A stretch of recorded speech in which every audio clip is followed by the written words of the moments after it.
everyone, this is Tony from her Homestead Skills, and today I've decided that I'm going to make some more sauerkraut. I'm down to probably about 2 inches left in that jar, so I think it's time. Now I'm just going to peel the worst outer layer off and throw it away, and that looks like it's only one that's bad. Well, not necessarily bad, just not as clean as it could be. And then I'm going to peel off a layer or two and save them.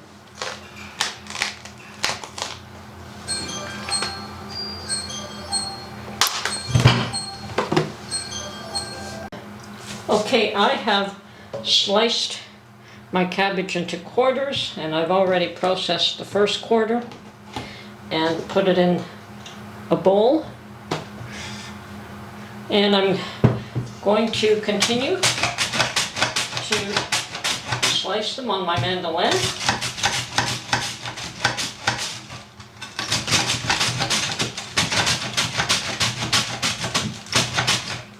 I've left the core on them this time just to try and keep all the cabbage together until it's sliced.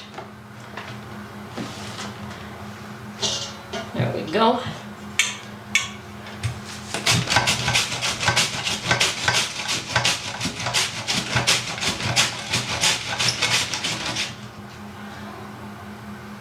But I don't want the core.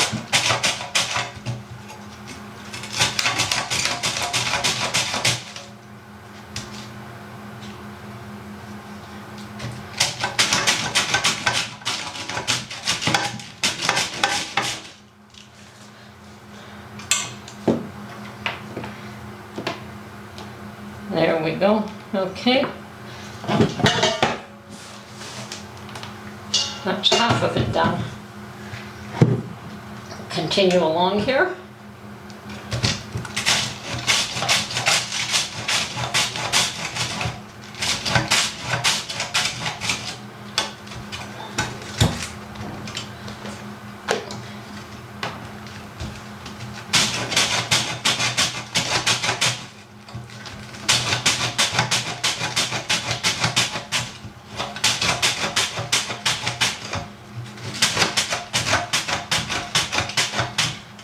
Okay,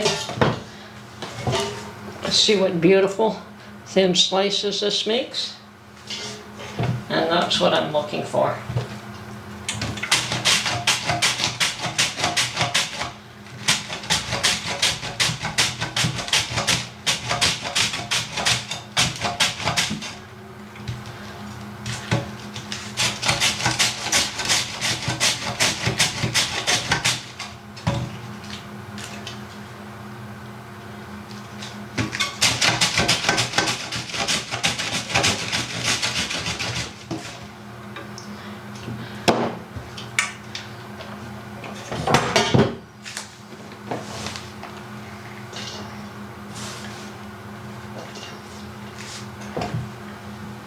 Okay, last one.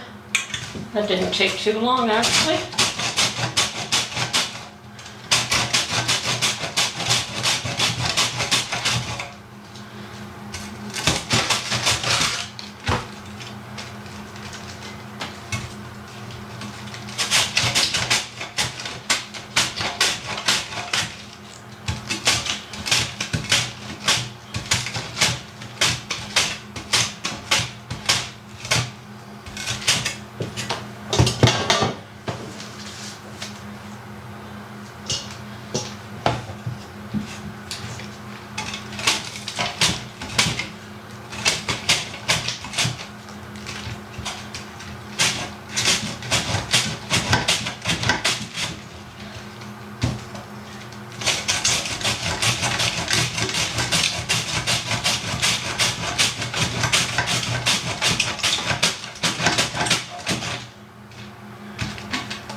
Okay, normally I have in the past mixed the salt in as I shredded.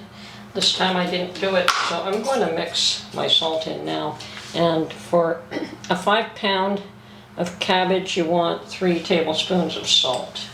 So I'm going to sprinkle my 3 tablespoons of salt on this right now, and then mix it up.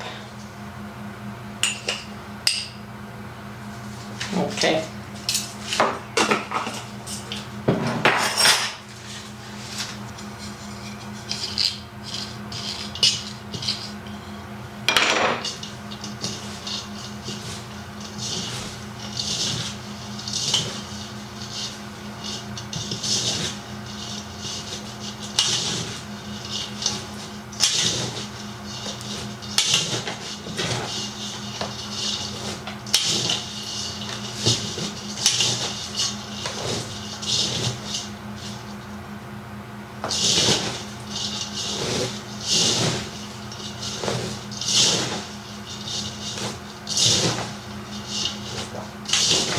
Now, there are a couple of ways you could do this. You could pound it, and a lot of people do that, or you can just let it sit for a little while until it wilts, and then we determine if we want to add any water.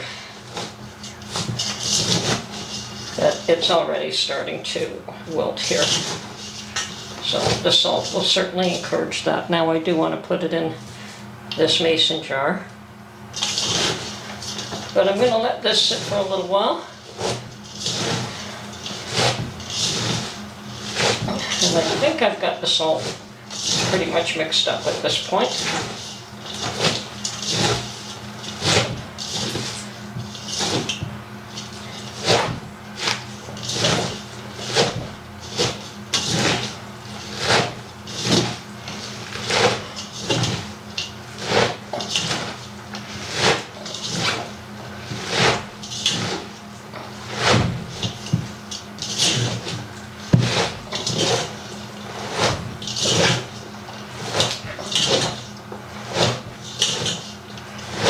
I know most people pound this until all the liquid comes out of the cabbage.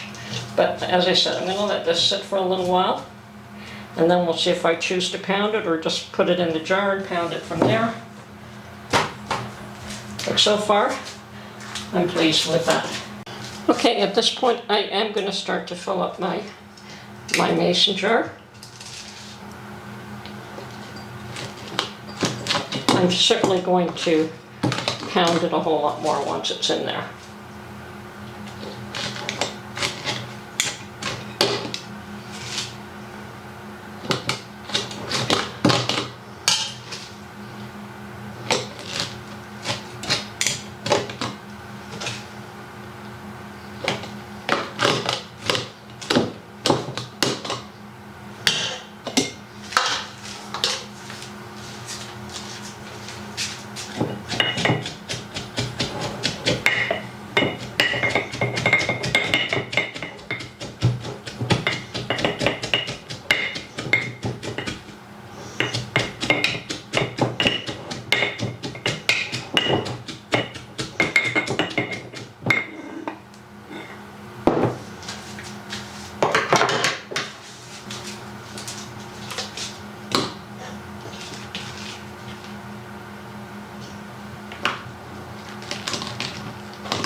Now there is some liquid starting to develop at the bottom of this container, and definitely I could have left it much longer to wilt. And I may just need 2 jars here. Okay.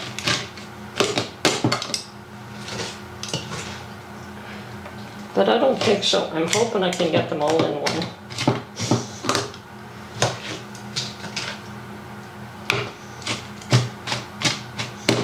Okay.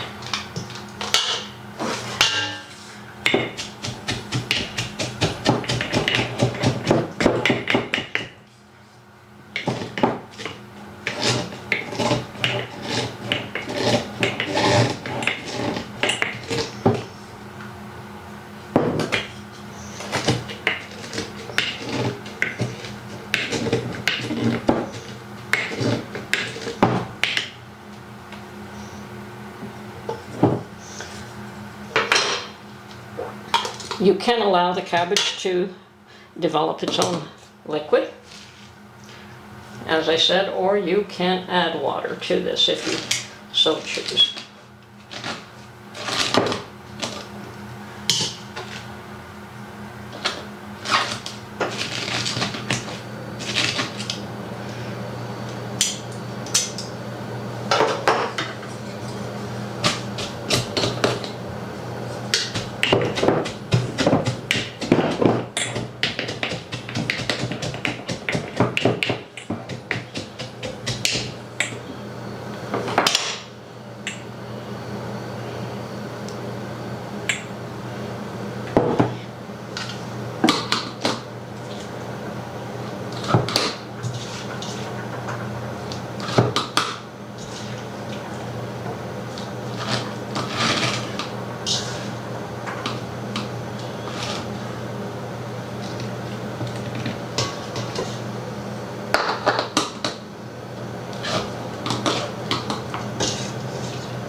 There, I can see liquid developing already.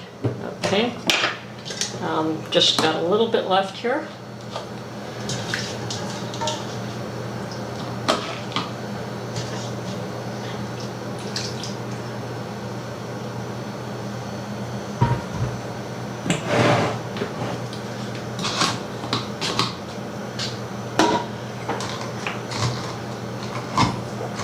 Okay, so I've managed to fit it all in this half gallon.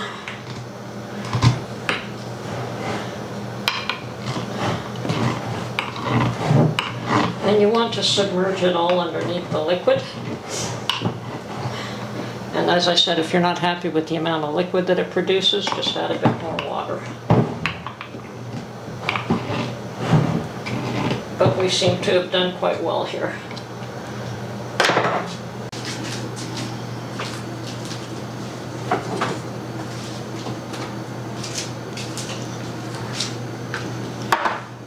Okay, so this is done very well. I've got a fair amount of liquid in this jar, as you can see. So I'm going to just press down a little bit more.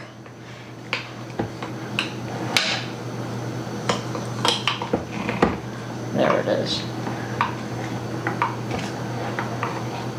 Okay, now the loose cabbage that we saved, this is what we saved it for. Now let me just see if I can raise that a bit. Okay, so we saved that to create a, I guess, a divider to keep all the cabbage underneath liquid. So we can put a few layers of this here.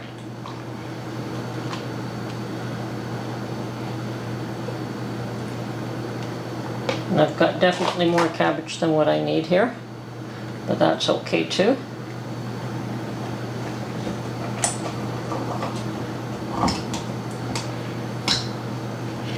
And as well as that, I'm finally going to use one of my little pickle pebbles and just use that to keep everything weighted down, and that's working beautifully. See, I can lift this up anytime I want. Now I also just use one of these little plastic, not the metal ones, just a plastic lid loosely on there. Okay, and then I burp that every day for a little while. So this will have to ferment for, about a week or so. And then you can taste it, and if you like the flavor, you could put it in the fridge, and that will stop the fermenting process. Okay, there is my one half-gallon jar of sauerkraut done, and it's just has to ferment at this point. So we leave this, as I said, for about a week or so. Make sure that we burp it. I do keep it in a bowl because when it's fermenting it can leak, they all leak. I've had them all. When it ferments, you do get some pressure build up, and you get some some of the liquid pours out. Now, if I haven't mentioned it, I only use non-iodized salt. So it could be your pink Himalayan, it could be kosher type salt, it could be canning salt, as long as it's non-iodized. I do have a quite a lot of just plain salt. It's non-iodized, and it's not free running either. So if I put it in a salt shaker, I have to use the old method of putting some rice in there to keep it free flowing and not clumping. But anyway, it works for me, and I'm quite satisfied with that. So here is my half-gallon jar of sauerkraut. This will last us a little while. Mark and I do not eat a lot of it, but we do like to have some in-house. And yes, when this is ready, what happens is after about a week or so, we taste it. If we like the flavor, we can put it in the fridge to stop the fermentation process. If we want it a little bit stronger, we let it ferment a little bit longer. So that would be the process. Taste it. If you like it, put it in the fridge. If you find it's too mellow, let it ferment a little bit longer. Anyway, hope you enjoyed this video. This is Tony from Her Homestead Skills, and we will talk to you soon. Bye for now.